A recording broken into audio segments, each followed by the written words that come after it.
Hey guys, we got some USAF. It's a Boeing E3-B Sentry flying north, going over going over Oklahoma, going to Wichita. Look at that. That's cool. Sorry.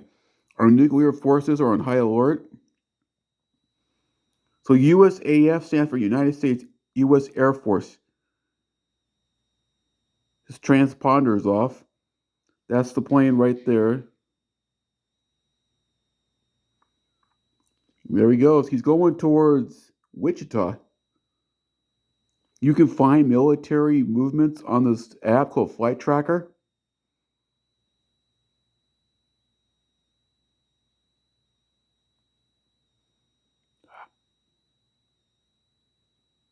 There he is. Look at that plane. That's a USAF plane right there. It's pretty cool.